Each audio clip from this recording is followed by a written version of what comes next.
your homework and keep up with younger bands?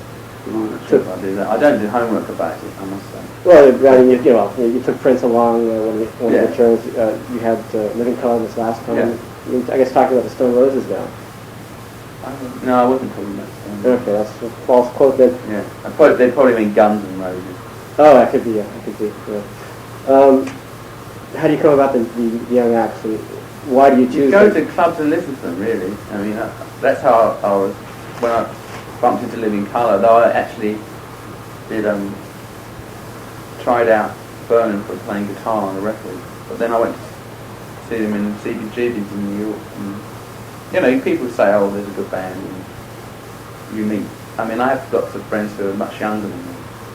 And some very much younger and some a bit younger. And they just say, well, you must come and see this band tonight playing. And then, or let's check this record out.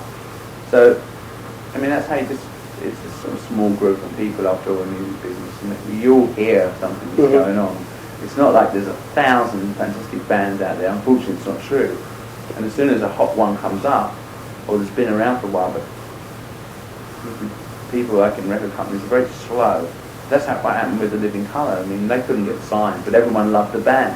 And it's a bit analogous to the Rolling Stones, because everyone loved the band, and you couldn't get into a club to see them because there were so many lines, but no one to sign them, because they're just a little bit different, which is the same with Living Colour. And you always find that bands that are popular in clubs have got something to offer, but quite often people in A&R departments can't work out how they're going to sell them. They think, that's a good band, but how do you sell this? And, well, then that's their job. You have to, someone in a company has to work out how to sell a band, but that doesn't say they're not good, just because you can't figure out how to package them.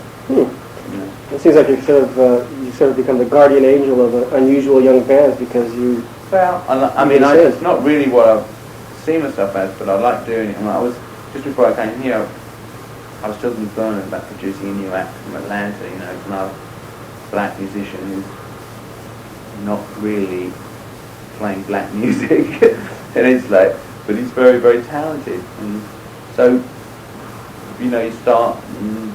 I like to do a bit of that, and just really it's helping people. And it's fun to do that. It's fun to see people at the beginning of their career because they're so enthusiastic. I mean, they're not like just the cynical older acts that are going in there and say this will be a hit or this won't be or whatever. They just don't know about that, and they just want to come in and play music. It's very refreshing. What do you think of the way Prince has developed? Well, I think it's developed in a very interesting way. I mean, one of the things about him is that he never seems to repeat himself as far as live shows concerned. He doesn't rely on his past hits at all. He's quite happy to. But the only thing is that when you play, I think even he's going to do it, when you play outdoors and the bigger that the stadiums get, if you get to play a stadium, you can't just play your last record. People get a bit annoyed about it, so I think you have to go back and play Purple Rain and so on. But he hasn't been doing that very much. He's just been going out playing his latest tunes, and then he'll play songs that he's just written, Yeah, he plays his butt off. Yeah, he'll just play something, and then he'll go and play. I've got a really nice tape from someone of a live recording that he did at a club in Paris. It's just some nice jams on it, and after the show, you go and play that. So it's kind of fun to do like that.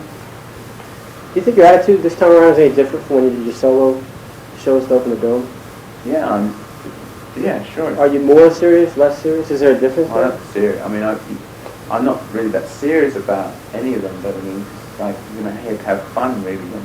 That's not what everybody says. They say, well, once the tour starts, Mick is everywhere. He's checking the lights. He's here early. He's doing this. He's doing that. Well, I mean, this show is pretty much oiled in.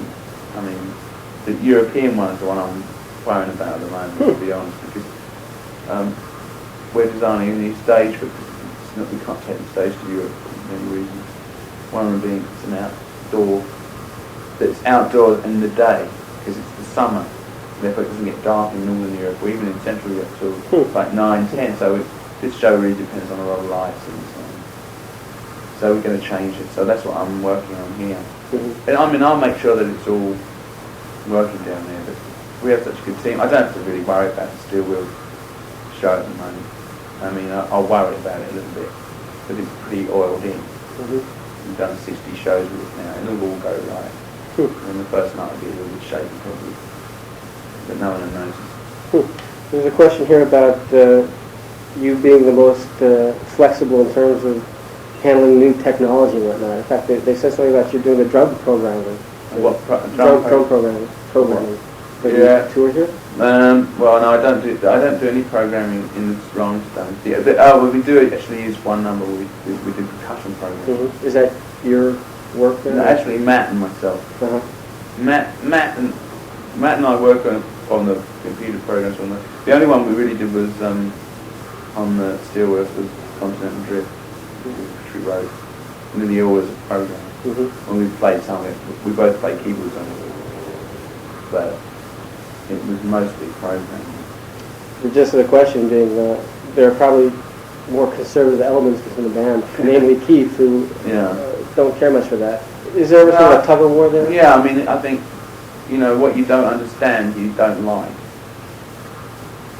That's what it boils down to. I just don't understand it.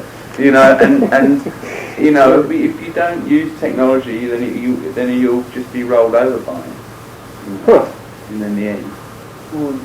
I mean, if you couldn't play if you didn't have an electric guitar. Well, no one would hear you. Well, we're not talking about like a new technology. But that was new technology. Yeah, at the time.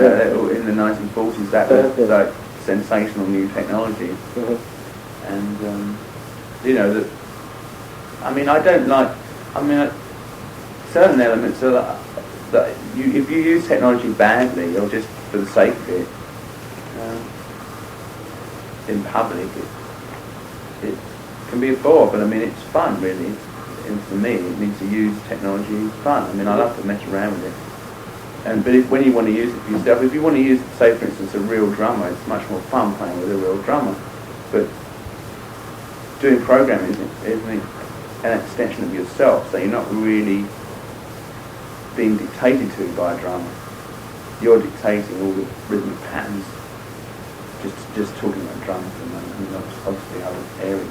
I mean, this tour has got using technology in this tour to do certain songs that we could never have really done, that would not have sounded like they do, like 2000 Lights from Home or Ruby Tuesday and so on. We've got a cello and one coming from one place and a flute from another and so on. We would have had to have a cellist and a flute player for 3 minutes, where it was not obviously not.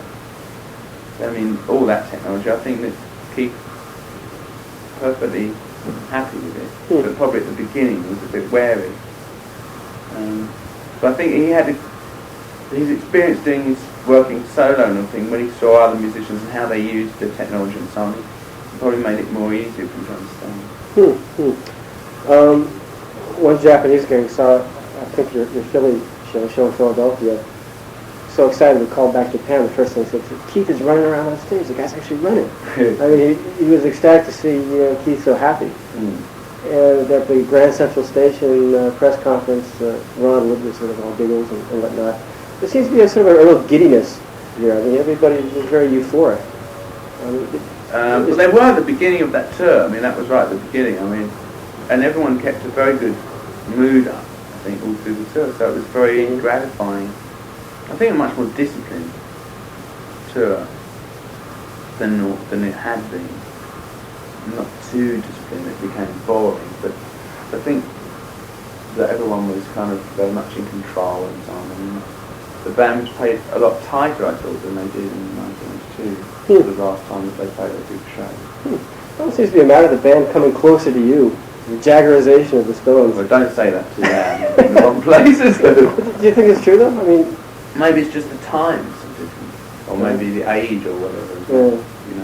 Has it been made right by all these other bands getting together, the Who and the Doobie Brothers, and I don't know. Wakeman and Bruce?